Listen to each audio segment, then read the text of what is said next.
Good morning, sports fans from all around the globe. I am your host, Jeff Dawson, ECSI, East Coast Sports Investors, the Breakfast Bankroll. Today, we are going to break down what I call Bloody Sunday. If you were in any kind of survivor pool and survived, God bless you, because there were not just landmines, there were catastrophic explosions everywhere, which we were going to dig into. So, from Cape Cod to Cancun, from Tampa to Taipei, from Vegas to the Vatican, we are here today to break down yesterday NFL and get you caught up on today's Monday Night Football. It's November 8th. It's Monday. It's a new day, new week, new beginning.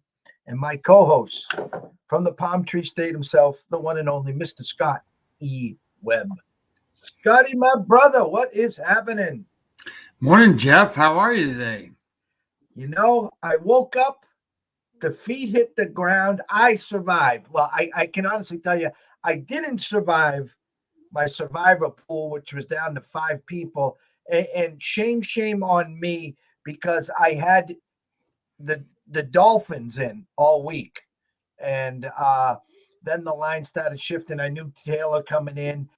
And I study long, study wrong, and I took the Cowboys. I had the Cowboys available, and you look at them; they were 10-point favorites versus a Dolphin team, 2-1-7 teams. And if you've been fading the Texans most of the year, that's you were surviving in these pools, and it wasn't for $1 million like the circa millions here. But that one stung. That was on me. Well, there was some stuff that happened in a lot of these games, and one of the things that gets I don't know how you say it without coming across really stupid. You get yourself into these spots where you overthink certain things sometimes, and a lot of times it's just not that hard, and a lot of times that just teams one better than the other one, and you just got to ride with that sometimes. When we broke down the Arizona game yesterday, right? We talked about Arizona playing the 49ers, and when we were talking about the breakdown, and I knew those two guys weren't going to play.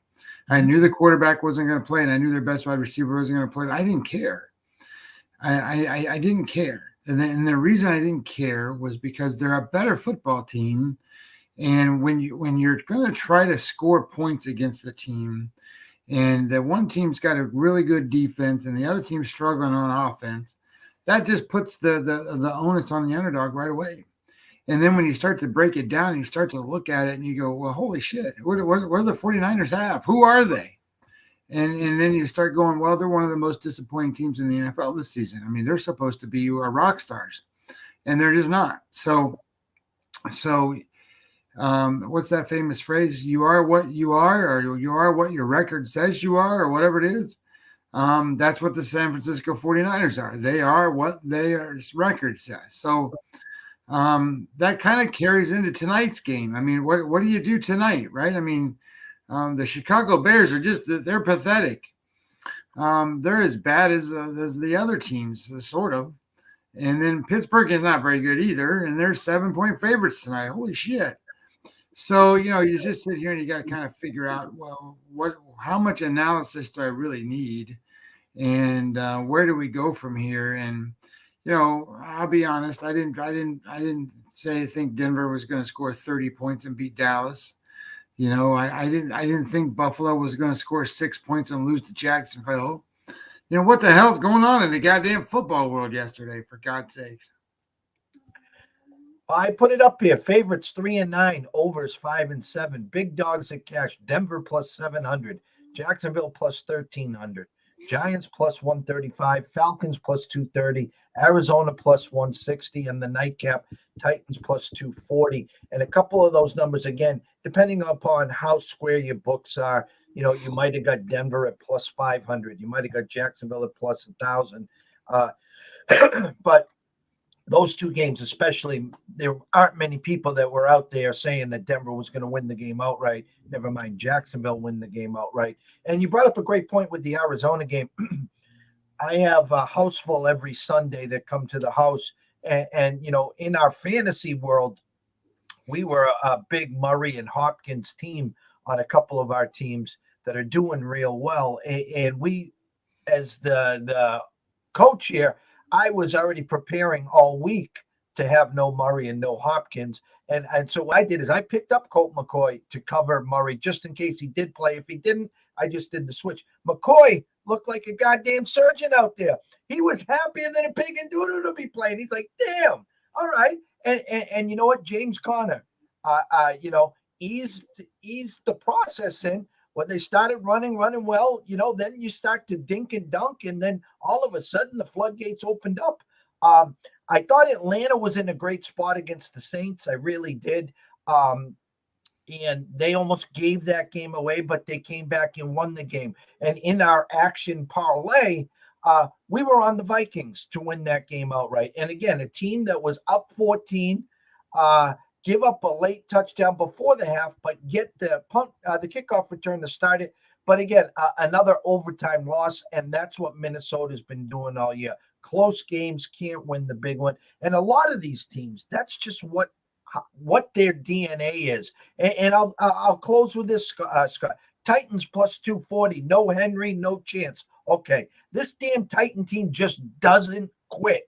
They just keep coming and coming. So they insert Adrian Peterson. They insert McNichols. Deontay Foreman even looked good yesterday.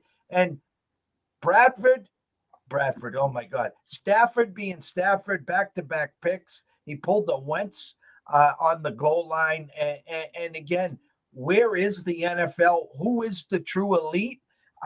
Who the hell knows? We passed 2 baskets yesterday in our sermon, Scotty, saying Sunday, NFL, any given Sunday, anything can happen, guys. And it was right there yesterday. So I think this, there's 2 different things going on here that is a dynamic that I think is playing out to a certain degree. One, obviously you have the DFS guys, and the DFS guys like to gamble and they like to play, and they because they handicap the players, they think they know the games. Let me just say one thing about the games. Running backs don't matter. I'm just going to tell you that straight out. They don't matter, because whoever carries the ball is going to be just as good as the other guy who carried the ball. If they have success, the reason they're going to have success is because the offensive line made them some moves. Think of it, made some holes. So think about it this way. So the only guy that I can remember that really mattered was Barry Sanders. And the reason that Barry Sanders mattered is because he made people miss. He I don't know how many guys missed tackles with Barry Sanders. And, you can say the same thing about Derrick Henry. He runs over people. But when you look at what happened last night, the Rams outgained the Titans. They ran all over the Titans. However, they had a couple of turnovers. They had this happen. They had that happen, and the Titans played a good game. They managed the game the way they should have. That has nothing to do with Derrick Henry. That has everything to do with whoever else was the running backs. I mean, they got a 50-year-old guy running a football back there. So when you think about running backs and the NFL, the running is a negative EPA play. So what that means is that if you threw the ball every down, you would have much greater success to win a game than you do when you run the football. And I get it. We're all football guys. We all know that you can't do that, because then the quality of the pass will go down, because you're going to find a way to rush the quarterback and you're going to do all this. So you have to balance your offense to a certain degree. But the truth is, these teams that run the football and these players that think adjust the line just don't. So if you're missing a running back, don't worry about it, unless you're a DFS guy, right? I mean, you obviously need the points for DFS or whatever, but you can substitute whoever you want to in those things. And sometimes those DFS running backs are going to take over and do just as well as the guy that was in there before. So I just look at it this way: is that I think there's a misnomer out there in the world of gambling, and they worry about what's this guy worth. The truth is that you can't really figure out what this guy's worth, and the only one that you really need to worry about is the quarterback. And then the next level player that you need to worry about is the right tackle and the left tackle on the offensive line. If those guys don't play, your quarterback is going to get killed. And then the center, because the center is the one who calls all the snaps and the line shifts and everything else for the offensive line. If those guys don't play and secondary guys play, that's a problem. Just look at the Super Bowl last year, and I'll get off my rant in a second. But look at the Super Bowl. The Kansas City Chiefs were missing 2 offensive linemen or 3 offensive linemen. I can't remember now. It was either 2 or 3. And Jesus, that poor kid was running all over the ball. I mean, that one picture, he throws the ball, and he looks like Superman with his arms all out, and he throws the ball sidearm or however. They've never recovered from that. Holy shit, they're still doing that every single game now. So if you don't have an offensive line, you're not going to win football games unless you have a certain type of quarterback. The Russell Wilson quarterback, for example. Seattle's offensive line sucks, always has sucked, and it still sucks. And the reason is they don't put any money into it. If you put money into an offensive line, eventually your offensive line is going to do well. Look what the Cleveland Browns are doing. I was going to ask you a question, and I know this is physically impossible. It's never going to happen, but I want to throw it out to you anyways. We're diehard baseball guys, and we eat, drink, sleep spreads, meaning money lines. That's what baseball's all about. Yeah, you can get cute and you don't want to lay the minus 200, 250. You play the run line and you hope and pray that you win by 2 or more. Can you imagine the NFL if we were just playing money lines and if they came up with a spread that equaled what we do in baseball or what you equal to do in hockey, for instance? The NBA and basketball, and then the football, is predicated on spreads, and then there are money lines. But going to I think because the way everyone is wired, and again, versus the spread, the favorites were 3-9 yesterday. Okay.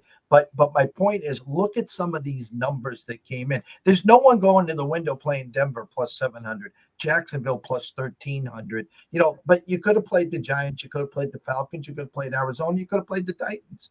And even the Browns came in and they were short dogs as well. So my kind of tongue in cheek, but asking, can you imagine playing the NFL with just money lines? No, I guess I couldn't, and I guess the reason why I couldn't is because you're only going to end up playing the games that are plus or minus 2 or plus or minus 3 points. You're never going to play any other game. So the spread makes it so that you can play those games.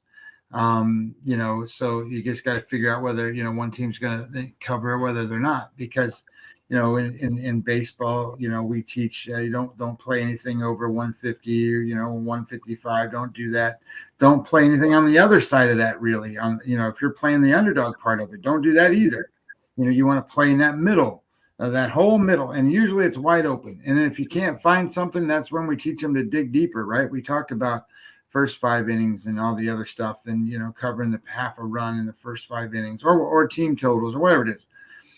But the NFL, if you went to that degree, you would almost start wiping out, shit. They're only by 5 games you could have bet on yesterday. I just thought it was a funny little topic to throw at you.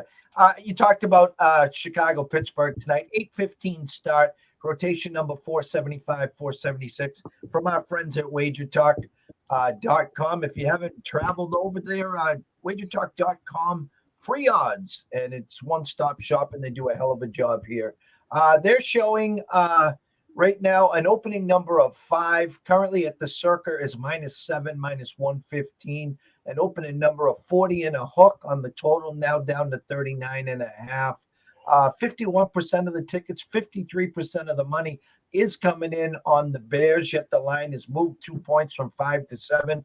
What we'd like to say here is some small reverse line movement on Pittsburgh. Less tickets, less money, yet the line is moving Pittsburgh's way. Scotty, again, it's not a pretty game. I think a lot of times this year, the not pretty games on paper have ended up to be pretty good. What's your thoughts tonight? Well, I think this is just a shitty game. That's my thoughts. Because the Bears are the Bears. Their offense is horrible. Justin Fields is running around like a chicken with his head cut off back there because he can't plant his feet. He can't, he's getting chased all over the place.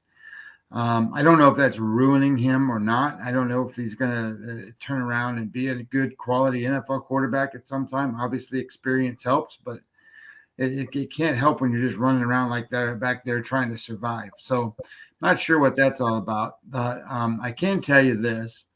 When I did all my numbers and all the numbers came out, my score was 23-17 Pittsburgh. So that puts it right at 40 points, which is what the number is, and right at 6 points in the number 7. I can't play this game one way or the other. I don't like it that way. However, having said some of that stuff, here's a couple of things to think about. And I wrote them down because I tried to figure out how can I find an edge in this game. Well, the number one edge is going to be quarterback pressure, right? Pittsburgh ranks number 14 in adjusted sack rate on defense. And 32nd is what the Chicago Bears are. So you might as well just call them a sieve. I mean, those guys are going to come right running through there, and they're going to run all over them. And then, so you got pressure on the quarterback again, which is not a good sign for the Bears. I mean, that's already a problem. So that means to offset that, they're going to have to try to run the football. That's not going to really happen against the Pittsburgh Steelers either. And then the Chicago Bears don't have anybody to run the football with. So where and how are Chicago going to move the football? That's, I guess, the biggest question that I have, because ultimately Pittsburgh's defense is a little bit better than the Chicago Bears defense. But at the same time that it's a little bit better, the offense is a little bit better than the Bears offense too. And Big Ben at this point in time, he should throw left-handed. It's his. He's gotten so much use out of his right arm that it's dead. He needs to throw the ball with his left hand, and maybe he'll be able to throw it 15 yards instead of 7. So I think that would open up their offense a little bit better. So I don't see this as a big game with a lot of points, but I can't say that I'm going to bet under 39.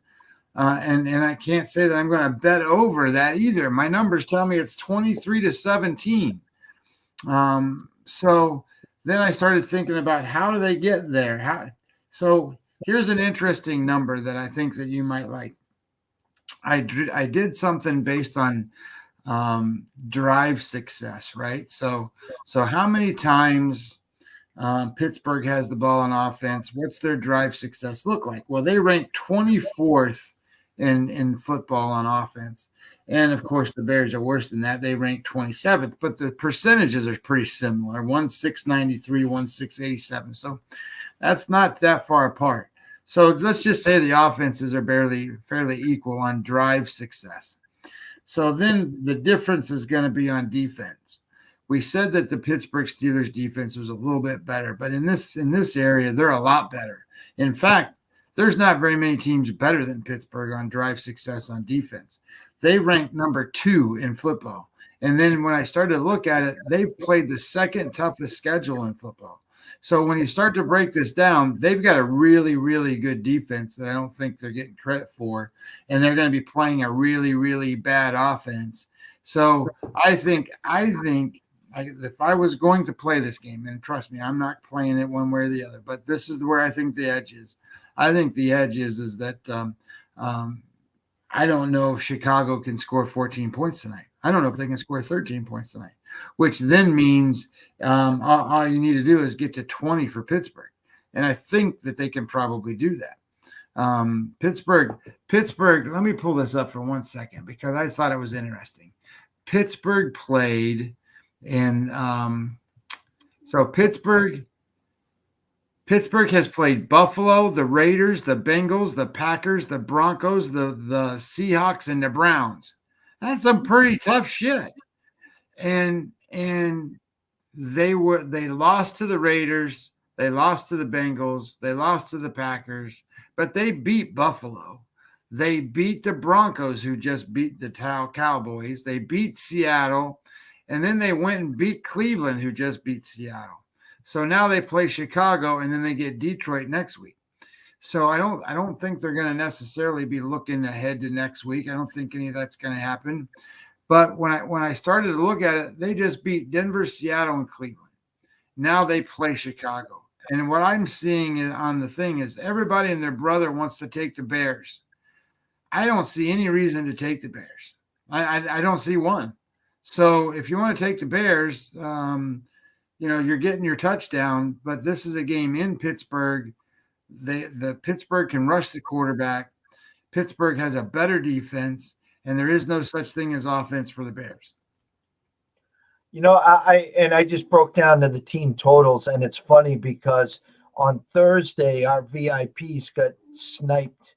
We played the Jets team total under, and of course, the Colts get out to a huge lead, and then they just play grab ass the second half. They weren't going to get caught, and in comes Joe Namath, Joe Johnson, whatever you want to call him, and just gunslinging it around for a couple cheapies at the end.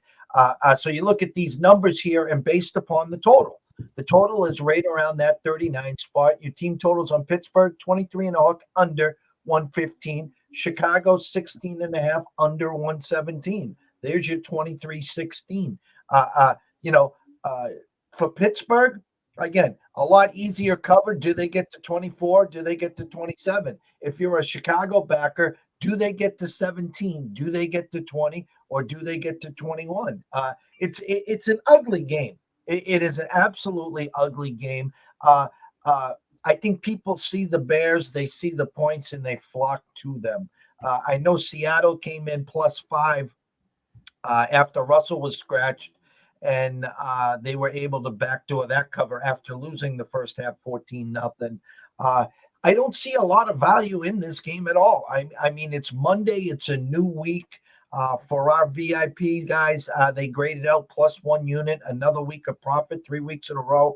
That's what this is all about. But I think a lot of people jump into Monday after having a rough weekend, a rough week, and they look at that kid in a candy store. Well, where can I start my week off and start to get some of the money that I lost this weekend or last week? And you're just a bookie and casino's dream. I mean, sometimes you got to take a step back, breathe, and say, okay, I don't see anything here. It's a night off. That's all. So what do you think of this idea? What happens? Just what happens if Pittsburgh gets behind 3-0 in the first quarter, and then you can bet the game live and you don't have to cover a touchdown. Then what do you do? And there'll be a lot of people out there doing that, and I'm seeing a lot more of that. Scotty, is this game particularly a 7-point favorite? Hey guys, we're not going to bet the game right now. We're going to hope Chicago gets out 3-0. Maybe Chicago gets a touchdown, Fields to Mooney to start the game, and then we're going to in-game live Pittsburgh. And I don't have a problem with that. The problem that I have is once you start getting involved in game live wagering, it's a dangerous game in there, because for some people, the instant gratification, the really on top of every play, every move, every commercial, the lines change it, and people sometimes get caught up in that. And I know a lot of war stories on people that can't handle that in-game live stuff. Well, I think that if you're really thinking about playing this game, I don't know that you have a whole lot of options here. I think the number's right. I think the play. I think that, and then I guess the other way to look at it would be is is what happens if Chicago goes right down the field in the first, say, 4 minutes, their opening drive, and they score a touchdown. So if they score a touchdown, what I'm thinking about here is, well, Pittsburgh's got to answer, right? So they're going to score back, whatever that's going to be. They're going to try to do whatever they can to score back. So that tends for me to believe that there's going to be enough points in the first quarter that would make this an over. So what you know what I mean? Like you could look at these games on an in-game basis, as long as you have played it out to understand what your betting strategy is before the game starts. Don't have an in-game live betting strategy that just says, "Oh shit, this looks good. Oh, look at that line. I'm going to go bet it," because you're going to get hosed. Yeah. Okay. So the first half, Pittsburgh's 3.5, 4 at Westgate, 4 at Caesars. So I'll go into some team totals in the first So half. what's the total then on the first half is 20? Well, we got team totals in the first half. Pittsburgh 10.5 and Chicago 7.5 under. So that's 17, 18. It's got to, I'm going to guess that it should be, I'm going to say the first half total will be 20 and a hook under. That would be my guess. 20. 19 and a half or 20, right? Yeah, it opened at 20, it's at 19.5. So they're trying to tell you this. This is what they're telling you. 10-7. Okay. Does it get to 13-7? Okay. They're telling you Chicago's not supposed to score 7 or more. Okay. So if you follow strictly by the numbers here, is Pittsburgh going to get 7, 10, or 13 for you to play the first half spread? Yeah, I don't know the answers to those questions, or I'd certainly bet already. So I you know, when I looked at it and my numbers come out, it's 23-17. That puts it right on the number. That puts it right where it is. And then I tried to find some edges within that. I think I found a little bit of edges to look at. Even though Ben Roethlisberger is not that good anymore, he's still better than what Fields has been playing like. I mean, Fields is off the charts bad. And Roethlisberger is just bad. So there's a difference, right? I mean, there still is a difference. I mean, if you're bad, but the quality of bad is worse than the other bad, I mean, that's not very good. So, you know, that still puts one guy or one team in a better spot than the other one. And if Justin Fields has got to run all over the place in the backfield again just to survive, I don't know what they're going to do. You know, I know that after this game, they get a week off. So maybe they need to put the kid in an ice bath and just let him soak up there for a little while and go for what was the guy's name that was there before and now he's not playing and that's why Fields is there. Dalton. What's the name? Andy Dalton. Yeah, Dalton. I was thinking the redheaded guy. And so maybe they bring him back. I don't know what his status is. But they got to save this kid if they think he's the future of their team. And because he's getting, I don't think he's getting the same kind of treatment that the kid in New England's getting. And I was going to close with that because a hell of a win for the Pats. They're starting to round into form, kind of Bill Belichickian, what they always seem to do, get to this stretch, and they just seem to get stronger. Again, Sam Darnold that started the season leading the NFL with 5 rushing touchdowns, 3-0 start, was the talk of the town. And my sources have said all along that Carolina is really hot and heavy for Watson, and Darnold was just going to be the piece to get him to Watson. McCaffrey comes back.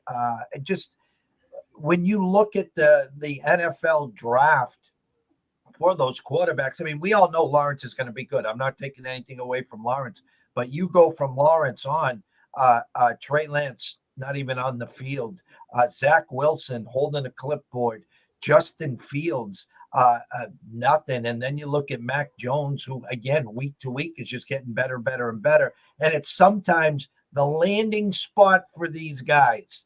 Yeah, I got picked ninth, therefore my money is more than Max because you got picked at 15th. Well, when you got Bill, you got a philosophy and a resume on how to win. And listen, we're not going to take you to Tom Brady in year one, but the point is, we're going to put you in the situations to not fail, but eventually succeed. No, I agree with that. I mean, you can look at it from a lot of different levels too. I mean, I think the style of offense matters because Jalen Hurts, for example, he's one of those guys that if Jalen Hurts was the quarterback in New England, do you think that would work out? I guess they would change their offense to fit his style, so to speak. But I don't think they're the same two types of quarterbacks. So if you're going to put so here's an example, right? So the the Los Angeles Chargers have Herbert, and he's a preliminary drop back, throw the ball passer, just like Tom Brady, just like those guys. Not necessarily using that just because he's a pocket passer. And Mac Jones, pocket passer. And then you look at the guy like Jalen Hurts. Jalen Hurts thinks he's Russell Wilson, but he's not Russell Wilson. So when how many Russell Wilsons are there that can really play this game? And I don't mean that in a derogatory way. I mean that in a sense that those guys provide a lot of value. Russell Wilson keeps plays alive and does all kinds of crazy things. Holy shit, he throws the ball. He's amazing. And then there's that Lamar Jackson guy, right? He does a lot of that similar type of stuff that Russell Wilson can do. And then you got guys like Jalen Hurts who are trying to be those guys. But I don't think that's the right way to go because I think that if you look at what Herbert's doing and what Mac Jones is doing, you tend to draft all these guys that are like the run around crazy playmaking guys. That's not the way the NFL works. College football works that way because college football has these kids that you can beat because you're a better skilled athlete than the other ones. You're not better than the guys on the other side of the ball in the NFL. You're just not. You have to throw the ball in a window that's unbelievably small with a velocity that most people don't understand. Like, I mean, if you're a starting pitcher and you go out in the end and everybody goes, oh, shit, he's throwing 95 miles an hour. Okay, well, that's average anymore. So everybody knows they throw 95 miles an hour. But do you really know how hard an NFL quarterback throws a football? I mean, that ball's coming in, there's some heat, man. And if you're not used to throwing that hard with that kind of velocity, that's how it works in the NFL. Because the window is so small and you have to get it in there, they'll close the gap and they'll knock it down or they'll take it away. So I think that it's pretty interesting to see like these guys like the Jets have that. Well, the several guys now that run around and throw the ball all over the place, and the Eagles have that kind of guy, and some of these players that just can't do what Russell Wilson does, and that's what they're trying to emulate, as opposed to what like Herbert's like, and he comes out and just throws the ball, and that was the successful Mac Jones compared to some of those other guys. Yeah, I'll close with this and you brought up some great points there. Okay, I take the 3 years of success with Patrick Mahomes, and we want to blame the offensive line. Okay, we want to blame everyone but Patrick Mahomes. And I said this to the boys yesterday. I think this offseason, you're going to see less commercials from Patrick Mahomes and more back to the basics because he's missing throws now that he made with his eyes closed. He could have hit Hill a couple times yesterday. Hill would still be running. Everything now is run for your life, off the back foot, slinging it, sidearm. And he was able to get away with that for the first couple of years. He's not getting away with it. You talked about Jalen Hurts, okay? And you watch this guy, and he will never succeed in the NFL. Why? Because his first instinct is to run. That's his instinct. When he waited in the pocket yesterday and stepped forward and hit Devontae Smith straight across, right in the hands for the touchdown. Then I'm like, that's what I'm talking about, Jalen. Not take the snap, roll to the right, take half the field away, and then am I going to just throw it out of bounds, or am I going to live for another play, or am I going to scramble for 3 or 4 yards? Herbert, again, perfect pocket passer. Okay, an amazing year last year. Then people wanted to throw the Chargers and Herbert under the bus. 2 straight losses. They come into Philly. They find a way to win. Everyone trying to emulate Russell Wilson. Well, I think the best example to Russell Wilson currently is Kyler Murray. And he's a little banged up right now, okay? So how many licks can he take? He's not running as much this year either. So maybe he's trying to save the hits versus, hey, I'm going to tuck the ball, run it for 15, get hit, move the chains, and we'll go to another play. Lamar Jackson, again, very fortunate yesterday, throws a heave hole right before the half, gets the PI, gets the touchdown to get him a touchdown closer. The thing with, Baltimore is if they're ahead, they're damn hard to catch. When they've got to play from behind and Lamar's got to throw it, and I think you got him in a barrel right there. So the quarterbacks in today's game and the GMs, the OCs, and the head coaches are trying to emulate a style. The pocket passers are dead in their eyes. The Tom Brady's, the Herberts, the Mac Jones. There's 3 quarterbacks I can tell you right now, I think that are succeeding currently in today's NFL. If I'm not, I think they are. And so I know everyone wants the shiny new toy, okay? But if you ask these GMs to go back on their draft this year, would you still take Zach Wilson? Would you still take Trey Lance? Would you still take Justin Fields in front of Mac Jones? And I think if you pulled these guys in a corner, I'd be interested in what they said, Scott. I would be willing to say they would say no. Now, I mean, ultimately, they draft these guys in that level of a spot because they want them to be their future quarterback. But let's just ask this question. So you have Justin Fields and you have Trey Lance and those guys, right? And the Wilson kid out of from the Jets. Do you think any of them are better than Daniel Jones for the New York Giants? That's the $1 million question, because I asked the question earlier last week. If you were the GM of the Browns and you had an opportunity next year to start Baker Mayfield or Daniel Jones, who would you take? And because I think a lot of these teams are going to clean house. And the Giants, again, maybe one of them, big win for them yesterday, by the way. So maybe Judge and Daniel Jones have saved another life. I don't know. His weapons have been hurt all year. I mean, they bring Golladay in, and he's always banged up. Ingram's been banged up. No Saquon Barkley again. That's a good question. I kind of like to take the years of experience into play here.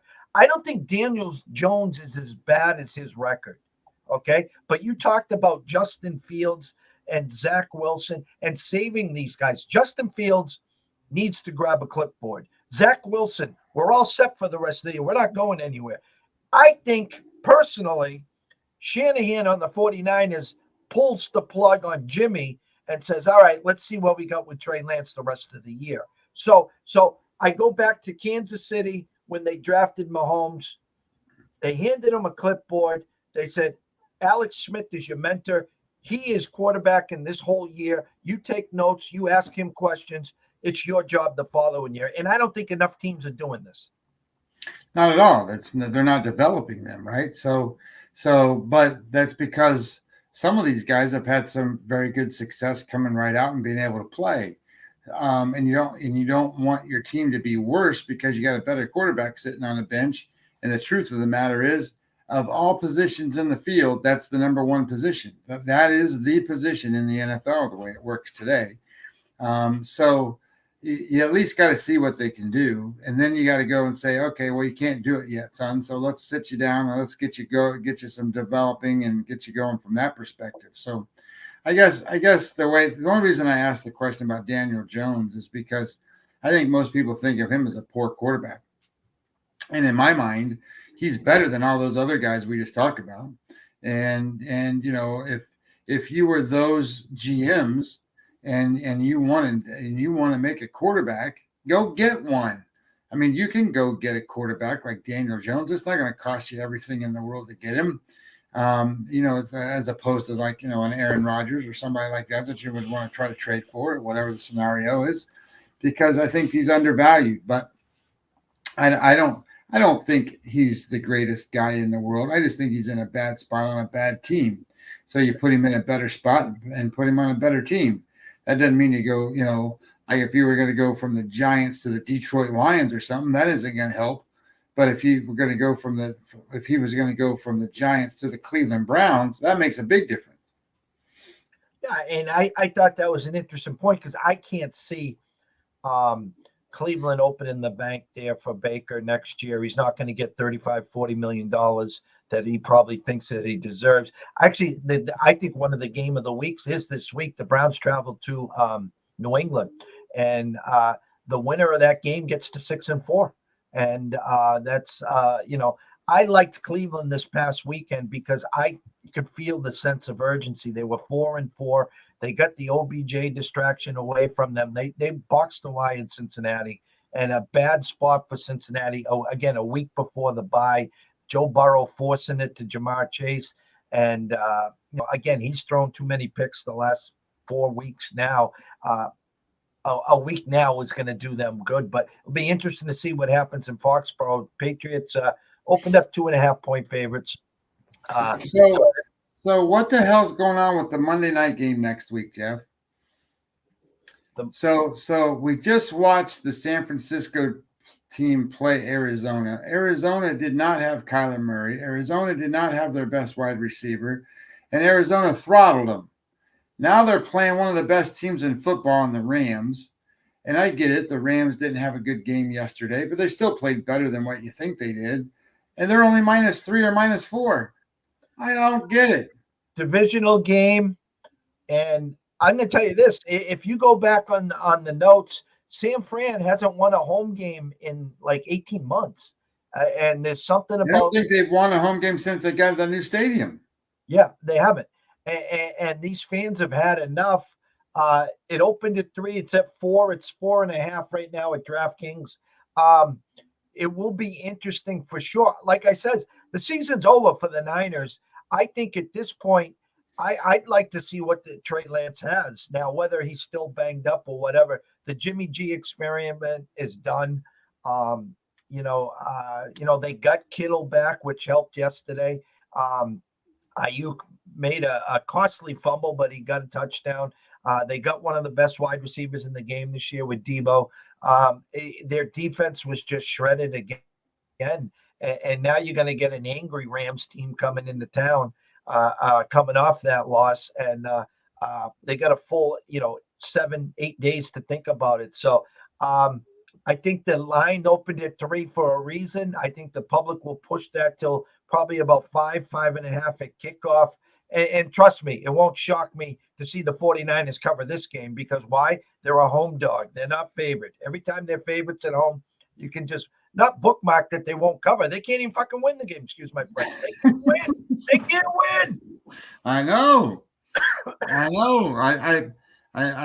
So I sit here and think to myself, is Shanahan really better than what they had before? I don't know if he is or not.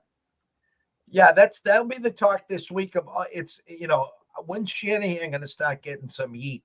So we will cover everything the rest of the week here. Tomorrow myself and Scotty will be back in the morning. Anyone with any questions, just reach out to EC Sports Invest on Twitter or Webby20MLB on Twitter. We'll follow you right back. DM's always open. If you want to send us an email, send it to eastcoastsportsinvestors@gmail.com.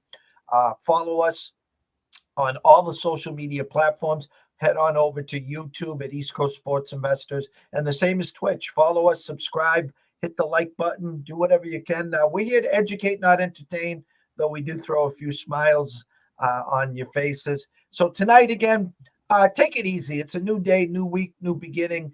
Not the greatest of games. We're not expecting much. We feel the numbers are pretty spot on. So any questions there, just again, reach out to us. Otherwise, from myself and Scotty, we wish everyone a blessed day. Best of luck with your wagers. And always remember this, when you're wagering, always wager with your head, not your heart. If you have that problem, pick up the phone. There's an 800 number there. Ask for help. Why? Because we care. So from myself and Scott, best of luck tonight, and we'll see you in the morning.